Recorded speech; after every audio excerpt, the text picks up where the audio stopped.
Welcome back to another episode of Trash Talk. I'm John Bernard. This is Nick. We are the K-Roos brothers giving you the fight news around the world. Nick, Dana White has gone on Instagram. It's been massive news. He's announced 4 major fights, basically slating out the rest of the year. We'll get into that. Firstly, we're coming off the back of being in Las Vegas, the fight capital of the world.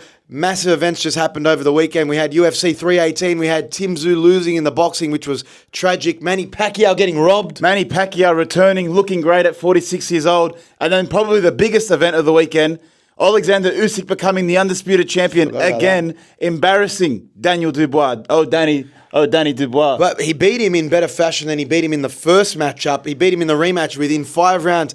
I don't think Daniel Dubois cared too much. He was partying. It was apparently a 70-person house party after. He got paid $70 million. Allegedly got paid $70 million. Yeah, but at least have the house party after you getting knocked out straight away. It looked like you're a bit, disgusted at the result, not just partying straight away. Would you rather Dubois do the Topuria and celebrate before the fight? Yeah, I'm saying just, maybe let a week go past, then celebrate you cashing in on some big money. But it seems like that was the thing of the weekend. Tim Tszyu in a rematch. Didn't look as good as the first time. Sebastian Fundora looked much better in a rematch. Usyk in a rematch looked much better. I think the championship mentality, people talk about it, but when you are the champion, you become more confident. Max Holloway, that rematch didn't go the result that it didn't look like Dustin Poirier. Dustin Poirier is an old man.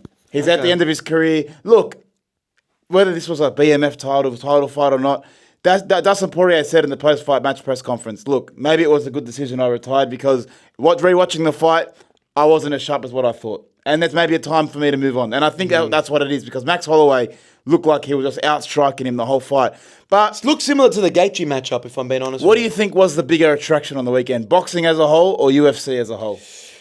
I think there was more noise around the UFC. Because of the time zones, maybe in the UK, the boxing did a lot better, but worldwide, I thought there was a lot more coverage of the UFC. At least that's what my Twitter and Instagram and socials were really buzzing about. Dustin Poirier's last matchup, how the fight went. It was a multiple knockdowns, and then they pointed to the middle in the last 10 seconds, and they wanted to go. Dustin Poirier kind of pussied out a bit. I completely understand. Doesn't want to get knocked out. Why'd you clinch for, Dustin? Yeah, he didn't need to clinch up, but he didn't want to get knocked out like Gaethje. It was a great fight.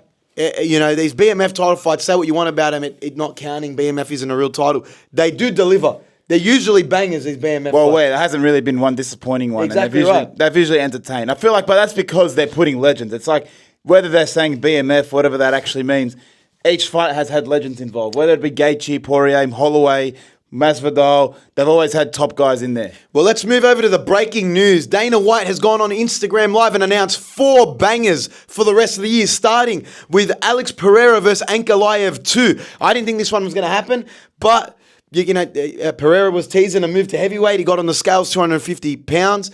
It's nice to see.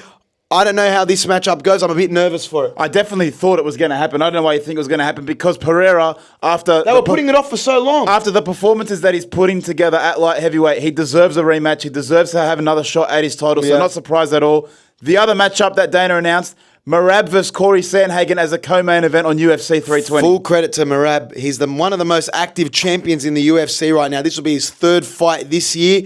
Again, I just see him clearing this whole division, and if it doesn't get interesting enough for him, he beats Corey Sandhagen, he has to go up and face Pantoja. Merab is the only fighter. Pantoja has to go up and face him. Or Merab go up to face Volk, either or. But I feel like Merab is the only fighter in the UFC that is actually active. Like he said, I want to be active, and he's holding up to his own word. This is his 3rd fight this year, and this will be, September, October?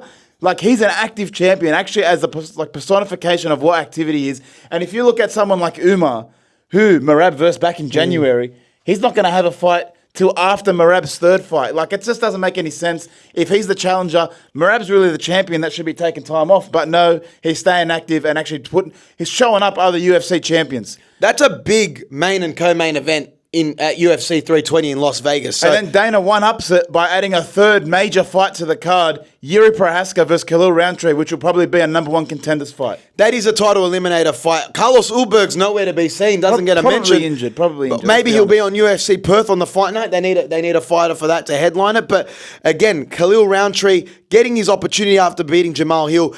And then I think, Jiří Procházka, he's done with his exams. I think he failed. He finished his homework? I think he failed his exams. He doesn't want to be a doctor anymore or whatever it is. He now wants to pursue the title yet again. And this is the way to go about it. Prove yourself against Khalil Rountree. country. If Ankalaev wins, you are the number one contender. And then finally, This is the biggest news. Tom Aspinall finally getting a fight. What was the announcement? Tom Aspinall versus Ciryl Gane, UFC Abu Dhabi, a heavyweight title fight. Finally, Tom Aspinall is fighting.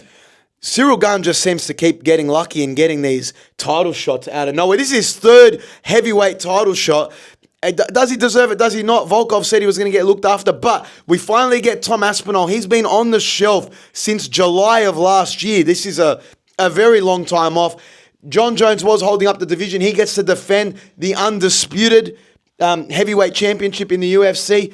And this is going to be the start of the Tom Aspinall era. Yeah, look, finally we get a heavyweight fight. Finally we get a heavyweight title fight. And finally we get Tom Aspinall fighting again in the UFC. Look, I feel like Ciryl Gane was the only guy that made sense because if you're Tom Aspinall, he's already beat Volkov. Yep. And there's been rumors or alleged people talking about how he's been ducking Ciryl Gane. So there's at least a bit of a backstory to this fight.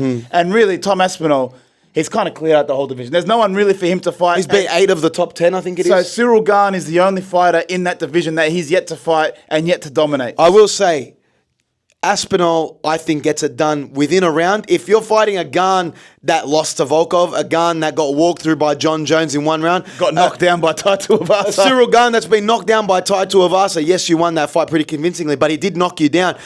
I think Aspinall mauls him in one round, and we make a case that John Jones was ducking him. I don't want to see a scenario where Tom Aspinall has a freak upset loss and we get John Jones going on Twitter. I told you so. That's why I didn't take the fight. I don't want to see that. I want to see Tom Aspinall clear through this whole division. And look, the best case scenario out of all of this, right?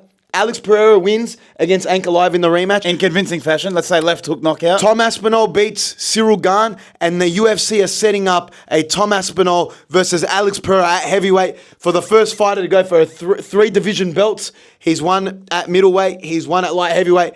Then you could see Alex Pereira going for the heavyweight champion. That would be history making for the UFC. I feel like that's what the UFC wants as well. They want major marquee fights, and Aspinall versus Pereira is a marquee fight. But what I want to point out here from the USP's perspective is...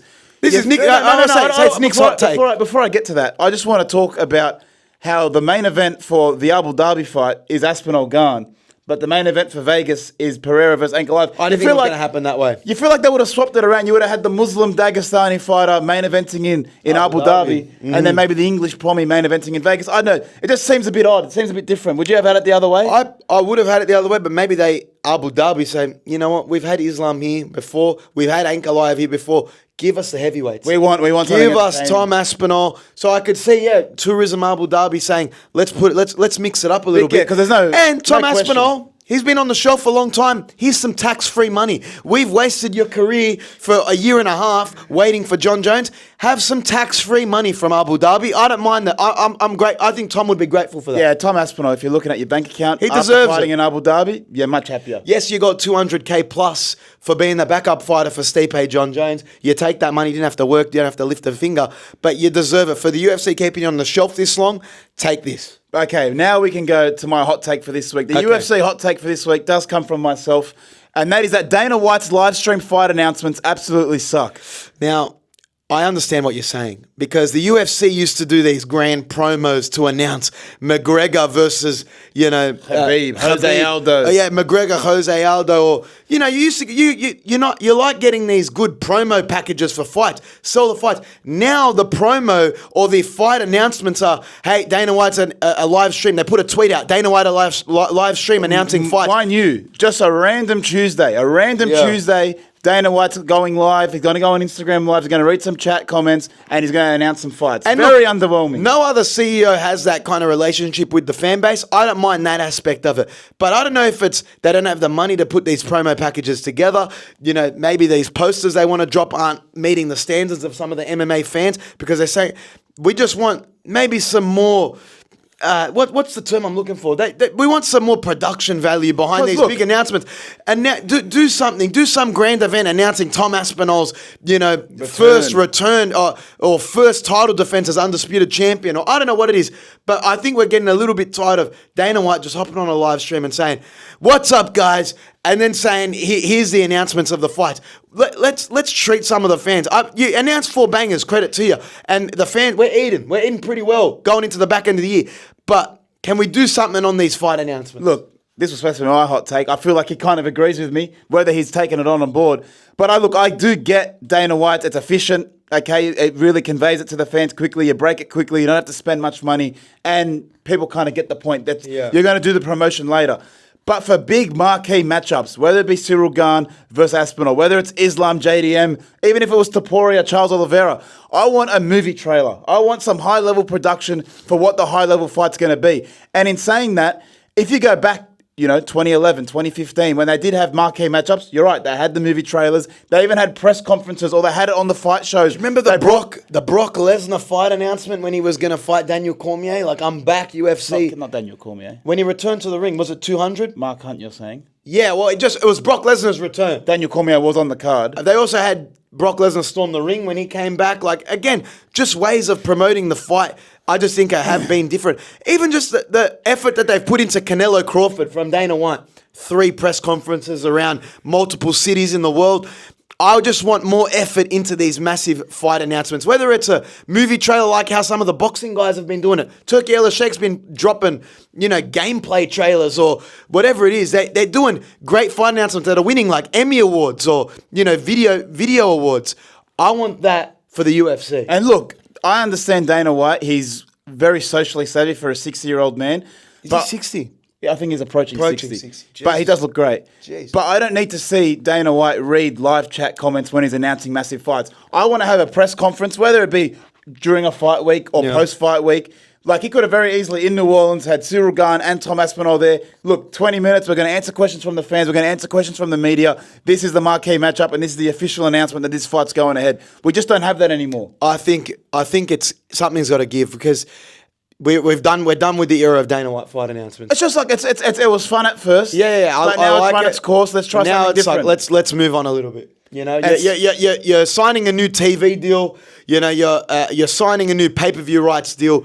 With that, let's change the fight announcements. Moving on, let's move on to our next topic, which is the UFC 318 fighter pay, starting with Patricio Pitbull, $155,000. Well, he's still earning that Bellator money. I think that's what it looks like. He just won. It was his first UFC win, coming off a loss. I think $155,000 is fair. He's earning prelim money, but his opponent, Dan 50K Ige, $322,000. Not bad for Dan Ige. Look, again, unfortunate in the loss. He just wasn't. I think he wasn't himself in there from watching it back. It wasn't he wasn't eagerness to kind of win the takedowns or stand up. And look, earning $321K deserved. Dan Ige stepped up for the UFC when he needed to. But again, that pay is going to go down if he's not winning matches. Yeah, I wouldn't be surprised if he moves down to actually $50K payment for the next fight. Kevin Holland, $421,000 now. He costs a lot of people their parlays. He put that out on his Twitter. He said, I'm sorry for stuffing up everyone's parlays. He just did not look like himself out there again. Like, coming off a win where he did look quite convincing, it just looks like he's just filling up the numbers here on these cards. He's an ultimate gatekeep fighter. They're talking about him now, but $421,000, that's his 3rd fight this year. He's probably going to fight one more time if you're earning that much money per fight. He's doing pretty well for himself. He's looking at $1.6 million a year, Kevin Holland. But Roman Kopylov in the co-main event, $616,000. Jeez, look, for a guy as not well known as Kopylov, I know you're in the co-main event, to earn $600K, pretty crazy. This is where, look, hey, these numbers are from BetMGM, so we're not sure how truthful they are. Surely a fighter of the status of Roman Kopylov isn't earning $600K. Not earning more than probably Patricio Pitbull. I don't think he deserves more than Kevin Holland, just on name value. And the other person in the co-main event, Paulo Costa, $921,000. Now, he's a big name. He's entertaining. But $921,000 for a fighter that's non-title co-main. Kind of past his prime in terms of his fighting career. He's no longer a top 3 ranked fighter. To be fair, though, that was the best Paulo Costa we've seen in a long time. Very long time. He looked like he was his best. He called out Khamzat Chimaev after the fight. You set up a fight with Khamzat Chimaev after this, because if Khamzat loses, Paulo Costa's a great matchup for him, right? If he loses to DDP, you put him in there with Paulo Costa, I'll tell you right now, Paulo Costa would probably be earning $1 million if he's earning $900K at UFC 3. Right, $921,000. I don't believe it. Okay. I don't believe it. But let's go to Dustin the Diamond Poirier in his retirement fight. $1.3 million. Shine bright like a diamond. You're earning diamond money. You deserve it for an illustrious career. It was great to see him. He didn't win didn't win the BMF, but he won the best dad ever belt. His daughter made that for him. Put on a banger of performance. Didn't get the W, but look, you've won the fans over your career. You deserve every cent. $1.3 million. I'm just saying, why would you retire? If you're getting 1.3 mil a fight, why would you retire? Mate, you've been getting bashed and given out beatings for over 15 years. It takes a toll. Like he said, he wants to enjoy retirement. He wants to get on steroids and get jacked. Doesn't have to worry about weight cuts anymore. Take your $1.3 million, your whole career earnings. He'll be an analyst on ESPN and wherever the UFC is. You deserve it. Take the money and enjoy your retirement. And the BMF champion, Max Holloway, $1.5 million. Full credit to Max. He did exactly what he did to Justin Gaethje, to Dustin Poirier. He didn't want to take the limelight after the fight. He said, I'll take whoever the UFC give me. Let Dustin Poirier have his moment. Take his $1.5 million. You deserve it. Max Holloway, that was his second trilogy fight. He's had a trilogy fight against Volk, a trilogy against Dustin Poirier, always putting on bangers, always putting on a great show. He is the BMF for a reason, even though you got Ilya and other people staking their claim for the real BMF. But he deserves that type of money. He is a main event superstar and always putting on a performance. And not to call him greedy, but he was asking for the bonus after the fight. Listen, getting 1.5... let the other guys get the bonus. But they did deserve the bonus. They did deserve the bonus. He was going to Dustin. He's like, how the fuck did we not get the bonus? We both almost knocked each other out in the same round. So 1.5 plus the bonus, probably what he should have got. Yeah. Should have got probably 1.6, let's be honest.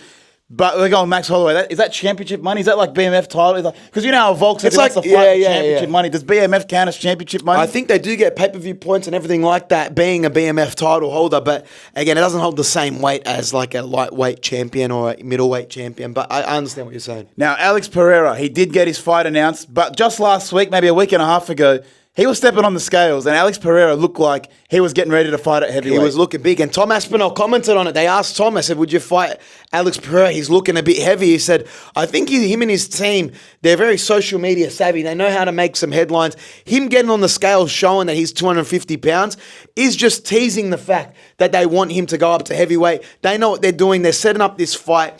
He did look a bit heavy. He looked very heavy. And if he's going to fight in October, early October, he's going to have to cut the weight from now. He's probably getting into camp now. He's got 10 weeks? 10 weeks, yeah, that's plenty of time. I feel like that was him, obviously without us knowing, that's him stepping on the scales for his pre-fight camp. Well, that's the start of his camp. His camp starting now, stepping on the scales. He had his birthday. Nina Marie was down there celebrating the birthday down in Brazil. I think he's had a bit of a rest. He was one of the most active guys for the UFC. When UFC needed a favor, they would call on him. He's earned this little rest since fighting Ankalaev. Now it's time for him to get, prepare. He was stuffing those takedowns. Now that he's been in there with Ankalaev once, I think he'll go into a hard camp and get ready for, regaining this light heavyweight How the hell did Alex Pereira ever make middleweight? Because if he's, off fight camp, off fight, is weighing in at heavyweight, he's over 100 kilos, how was he ever at that size cutting down to middleweight? Like, it just makes no sense. He's like a Dagestani weight bully. That's what it was. I mean, when you talk about Ilya Topuria saying, I hated the weight cut and it was just too much trying to get featherweight. Mate, Conor McGregor, you look like a different person when he was cutting the weight to make featherweight. So, again, you could see the difference in his face when he was cutting for middleweight. He just looks like a natural light heavyweight to heavyweight. He's a big guy, a tall guy. And he obviously does not want to go down to middleweight ever again. If he's ever to fight DDP is going to have to come up and face Alex Pereira. He's not making that cut anymore. And look, this begs the question now, is this Alex Pereira's last fight at light heavyweight, win or lose? Because the rumours of Tom Aspinall are always going to be there. If he does win, he's probably going to go up. And if he loses and doesn't want to make that weight cut again, he could possibly retire. Do you know why I think it is his last fight at light heavyweight? He wins the belt. Who does he face? He's beat Yuri Prohaska. He's beat Khalil Roundtree. That's a number one contender Ankalaev spot. trilogy. No one wants to see that. It was a hard build-up the first time, right? So what, you fight Carlos Ulberg, maybe? Does that even sell? The money is at heavyweight against Tom Aspinall. The money is against DDP, it's not even I think Max has one or two more fights left at light heavyweight, maybe. But the next fight they're trying to make, the UFC, I guarantee you, is Alex Pereira versus Tom Aspinall. That does just as well as a John Jones, Tom Aspinall. It's a super fight the UFC want to make. I think even in a loss, he could go up to heavyweight, maybe not face Tom Aspinall straight away, but could go face someone like Derek Lewis, someone like Volkov. Sergey Spivak, Volkov, just to earn himself a title shot at heavyweight. Like what he did when he lost the middleweight champion. Exactly. Like I feel like he's kind of done with this division. This will be his last fight at light heavyweight. Yeah. Look, we can't wait to see Sharma back. I feel like the hype train has slowed down because we have not seen him a lot. Well, I feel we like haven't seen a Sharma for a long time. This fight, we're not going to get Bruce Buffer giving him the one, the only.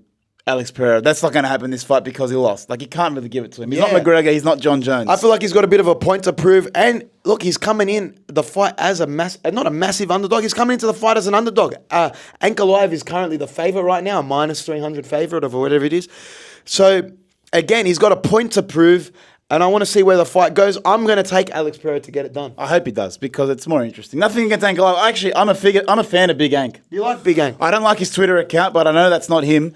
But I'm a fan of his fighting style and I'm a fan of his personality outside of the octagon. Well, let's move on. Khabib has done a podcast in Russia and he has covered almost every topic. They're asking him about John Jones when he was great. They're asking him about DDP versus Khamzat and who he thinks wins there. But one thing that he did say, he was talking about Ilia Topuria and saying that he doesn't really quite believe in the hype that Ilia Topuria is the face of the UFC right now. And he commented on Islam versus Topuria if he thinks that could be bigger than McGregor versus Khabib. What he said was, no, I don't think that Islam versus Topuria will be as big. There wasn't as much animosity. There's anticipation for the fight to happen naturally, but he just says, Islam is too nice of a guy and Topuria is a good guy. He's not the Conor McGregor out there personality. He's a good family man. He thinks there's a big contrast between Ilia Topuria and McGregor. Well, he was talking about Islam particularly. He said, look, Islam's a very nice guy. Me, myself, I'm not a nice guy. He said Conor McGregor, very eccentric personality, throwing chairs at buses, doing all his antics. He said Ilia Topuria is not like Conor McGregor. He's actually a good guy, despite the character he's trying to play. And Khabib even went on to say, like, look, Dana White, Hunter Campbell, they were fueling the fire of Khabib versus Conor. They knew what they were on. He said they're promoters, I get it, but they were fueling that fire. That was selling it. And he just says, look, because Islam and Topuria are such nice guys, it's just not going to be the same level that Khabib Conor was. And I agree. It's very true. Like, do you disagree with him? Because, like, Khabib Conor, literally, pay-per-view buys, and, like, you saw the photo or the video recently that came out of the weigh-in for Khabib Conor. It's filling out an arena. They packed out an arena, so it's very hard to match that level. Nothing against Topuria or Islam, but that's just next level. Where I think he's wrong is I do think Ilia Topuria is a superstar. The way that he's able to kind of have this arrogant kind of personality and say, I'm going to knock this person out and do it. He's a more clean-cut version of Conor McGregor. He doesn't have the maybe promo skills McGregor had in terms of he'll go at people personally. Ilia Topuria sells his fights on the promotion of himself and the way and what he does in the octagon and how arrogant he kind of is. And he's 100% right about Ilia Topuria. Off camera, he's a down-to-earth, great human being. He's a God-fearing person. He's very respectful off camera to most of the media and gives everyone the time of day. So he's spot on in his analysis of Topuria that he's not, as bad of a person as Conor McGregor. But I do think he is the UFC superstar right now. And it is the current day UFC equivalent. But look, I agree because I don't see Topuria having a go at Islam's religion. I don't see him having a go at Islam's family. Yeah, he's not calling anyone a terrorist. He's not going to have a go at Abdul Aziz as a manager. He's not asking where's Noah. That's what I'm saying. Like, Topuria knows the levels. He's not calling anyone a rat. Yeah, so, like, that's where, and, like, Khabib, he probably is not going to, like, Islam's not going to go at Topuria. But you know what? Topuria will call Islam a bitch. He'll call him a pussy for running away. He'll talk about how he's going to knock him out. He's talking about how, you want me to knock you out? You want me to submit you? He's more talking about the confidence in his ability. And he's not selling it like Conor. And Islam, if you go back, I think, to January, when they had the Umar versus Merab kind of press conference, Islam was trying to mediate. He was going, hey, Merab, like, this is not how a champion should act. Like, just be humble. So, like, that's how I assume Islam would be in these altercations. I think the worst you've seen Islam get was when he thought Dustin Poirier called him a motherfucker or something. That's true, and they got a bit heated in the face-off. And that was the worst you've ever seen. That's like the most heated you've ever seen Islam, and they kind of just blew that over straight away. They apologised to each other and got it over with. It was immediately squashed. So, like, that's the level of, like, you're operating here. Khabib probably would have choked him out on stage. Well, let's move over to someone else in the lightweight division. Justin Gaethje comes out and says he's not interested in a fight with Paddy Pimblett for a number one contender's opportunity. Now, listen, Justin Gaethje, I know the UFC owes you a favour, but, mate, I don't think you really, truly deserve a straight shot to the championship in front of an Arman Tsarukyan. If the UFC do tell you you have to face a Paddy Pimblett to get that spot, you take it. He's talking about like the UFC I'll basically just retire, or the UFC know my stance. They don't need me if they want me to face a Paddy Pimblett. You know what I mean? Look, I understand where he's coming from because he got brutally knocked out by Max Holloway on a fight that he didn't need to take. But you got to know your worth. You got to know the context of the situation. Arman Tsarukyan was going to get a title shot before you already. Paddy Pimblett's the hot and up-and-coming superstar right now. He's got beef with Topuria. He's actually willing to fight for a number one contenders fight. Justin Gaethje, you're the only person he's not willing to fight. You're the one holding out for a title shot that you don't deserve. So like, he sounds like Michael Chandler going through his 3-fight plan. He's like, oh look, I'm going to verse Topuria sometime this year. Then I'm going to face Max Holloway at the White House for the BMF lightweight champion, and then I'm going to retire. The more he's talking, the more I'm worried Dana's going, all right, fuck off. I don't want you in. Like you don't tell Dana White what to do. You know what? You saved the card by accepting the fight with Max on UFC 300. I understand that. Maybe Dana White does owe you a favor, but the more you're talking, the more and more the fans are getting offside with you. The more Dana's going to say, you know how I feel about retirement. That's exactly what he said. When fighters are talking about retirement, you may as well go and retire. I do think that Dana will probably likely give him a title shot. I'm not going to lie to you. I do think it's going to happen. December, you're probably going to get a Justin Gaethje versus Ilia Topuria because Arman's been in a bit of trouble with the UFC. You're more likely going to get an Arman versus Paddy Pimblett than a Gaethje versus Paddy Pimblett. And look, if you're Topuria, you take that with open arms. Take that and you KO Justin Gaethje. Like that's what I'm saying. Topuria doesn't care. Really, the only person that would miss out there is Tsarukyan. But if he gets Paddy Pimblett, favourable matchup for him. So like he could be the next in line. Yeah. And if you're Tsarukyan, you know you're not getting a title shot next because you've said it all year. You need one more fight before a title shot. Well, the BMF title was just defended by Max Holloway. Max Holloway had some words for Ilia Topuria. Ilia Topuria went online and said, you know who the real BMF champion is? Because if you remember, Ilia did beat him at featherweight and the BMF title was not on the line. But surprisingly, JDM goes to Instagram story and says, I think the little fella's got it wrong. It's actually mine, which reminded me of when he spoke to Ian Gary and said, I don't think it's Ian's son. But he's saying that BMF title is actually mine. And if you actually think about it, this is the true lineage of the BMF title. If you remember, Nick, Jorge Masvidal versus Nate Diaz. That was for the original BMF title match. The Rock came out, strapped his waist with it. Jorge Masvidal wins. But then Kamaru Usman beats Jorge Masvidal, title not on the line. Twice. Beat him twice. So Kamaru Usman is the BMF title holder He should have been the BMF title holder. Leon Edwards head kicks Kamaru Usman. Leon Edwards is the BMF title holder. Bilal beats Leon. Dunks him on his head. So at least at one point in time, the true BMF champion was Bilal Muhammad. Remember the name. Jack Della Maddalena beats Bilal Muhammad. So Jack Della is the true lineal BMF champion, if we're really looking at it. Well, it's hard because the title's never been on the line, and that's where kind of Ilia's argument does fall through as well. So if we are going strictly based off who beat who, JDM is the BMF champion right now, so he should have 2 belts. That means if Islam does beat JDM, Islam is the lineal BMF champion and the welterweight champion. So that'd be pretty crazy, but that some people really do think that about the BMF. It's kind of like a novelty champion. No one cares about it. You know, they pick and choose when to put it on the line. It's moved up multiple divisions here and there. So do you want it to stick around in the UFC? Do you like the novelty of it? Because I'm not going to lie, they've put on bangers. And it does kind of elevate a fight status. The only reason I don't like it is because if that fighter is fighting, for example, Masvidal or Max Holloway against Topuria, the title's got to be on the line. You can't not have a title on the line if you're going to be fighting, because if you lose, you're no longer the baddest motherfucker. For Max Holloway, you got knocked out. Masvidal, you got knocked out. You're no longer the baddest guy in the UFC. So it is just a novelty, and it doesn't even make sense. The fact that it doesn't make sense is why I want it to go. Like, just retire it. And like with these legends going, Poirier's retiring, Justin Gaethje, he's on his way out, Masvidal, Nate Diaz, they're gone. I feel like you got to wait for that next generation to hit that legend status to maybe reintroduce this kind of novelty style belt. Yeah. Because like Ilia Topuria versus Tsarukyan, is that really like a BMF title belt fight? Like Bilal Muhammad versus Leon Edwards? Like if that was really what it was, like it does lose its value because like you're just putting no-name fighters on there. Yeah, I do not think no names, but just not legends. It is a way to promote like really good fights, like really banger type fights in a division. But like Dan Hooker is a perfect fighter to be like, hey, he likes to go out and just absolutely scrap. Stand and bang. Give him a BMF title opportunity. And that's what he's actually calling for. Dan Hooker's saying, put me against Max Holloway. And that's not a bad matchup as well. I like that matchup. It makes a lot of sense. But unless Ciryl gets Dan Hooker, because they've kind of gone back and forth. But other than that, that makes sense. Well, speaking of the lightweight division, the current lightweight rankings right now, Islam number 1, Ciryl number 2, Max Holloway sitting in there at 4, Gaethje 5, Dariush 8, Pimblett 9. Well, that's the thing where I was looking at the lightweight rankings, officially updated after Poirier's retirement, and you think Paddy Pimblett, yeah, he could go for the title shot next. He's 9th ranked. But that'd be a 9th ranked title fight. Like, that doesn't make sense. Like, for someone to leapfrog 8 other fighters, while I do think he's probably better than Dariush, he's better than Mateus Gamrot, who are ranked higher than him, he just hasn't had those top 10 ranked fights yet to put him into a title fight. To be fair, the reason they are talking about a title shot is his beef with Ilya. Yeah, I know, but and he's gone on a little bit of a run. But you can't. He dismantled Michael Chandler, right?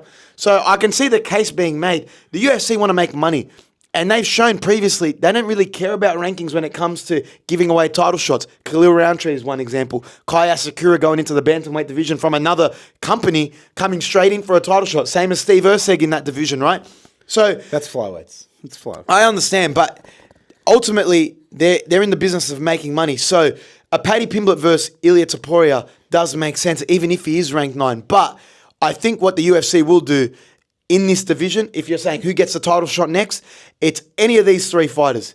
It's Justin Gaethje, Arman Tsarukyan, or, you know, not Paddy Pimblett, but maybe a title eliminator between any of those 3 guys. Yeah, I feel like the next fights to make, look, as much as Justin Gaethje doesn't deserve it, I understand the UFC standpoint of it's not going to be Tsarukyan. So in saying that, Justin Gaethje versus Topuria is going to happen likely in December. Tsarukyan versus Paddy Pimblett is going to be a title eliminator, as well should be Charles Oliveira versus Max Holloway. And Dan Hooker, I feel like he's just the odd man out here. He's been injured, and it is what it is. He's calling for the BMF title shot, though. So, like, you know, I think he understands his place in the division. Well, the thing is, because Charles Oliveira, like, he's not going to be anywhere near a title shot unless Ilya loses or he goes on, like, some 3-fight winning streak somehow. So I feel like he's kind of out of the title picture. And Justin Gaethje, like, unless he wants to fight a Dan Hooker, like, I don't know how it's going to work because everyone in that division wants a title shot and only one person can get it. Well, UFC is actually in Abu Dhabi this week, and let's give our quick prediction for Robert Whittaker versus RDR. Bobby Knuckles. They've been doing some media this week. They're making a little bit of noise. I think it's a pretty banger card. You've got Peter Yan on there fighting. You've got Shara the Bullet on there. But to give my main event prediction, I think Rob Whittaker knocks him out. I'm going to be honest with you. I think Rob Whittaker is becoming that gatekeeper fighter in the middleweight division. He went on Ariel Helwani this week and said, hey, got some new implanted teeth in there. They are not coming out anytime soon. They're as good as new. He's coming in there. He says he wants to just go in there immediately and knock him out. Try and land an absolute rocket on him. And, you know, RDR's got some great wrestling. They call him the wrestling machine going into this match. And if Whittaker can use that wrestling that he did train for Hamza to disarm RDR and go out there and try and find the shot, I think he gets it done. He didn't really disarm Hamza. I know, and that because he's a special case. But what I'm saying is I think he can get it done and maybe try and go on one final run towards the championship. Look, as much as I love Robert Whittaker, I'm taking RDR because of the way he did fight against Bo Nickel. Bo Nickel, yes, maybe got fraud checked, but he's still a very good high-level wrestler and a good fighter. And RDR made him look like a little bitch. Okay. So I'm going RDR here. I feel like he's going to squeeze it out. And it kind of is needed for that division because they do need new stars. Every time the young guys versus the old guy, unless it's an absolute legend, I'm going for the young guy. I will say, though, Aussies have been on an absolute roll lately. When you think about it, Volk winning the title, JDM winning the title, Jake Matthews first round submission, Jimmy Crute first round submission.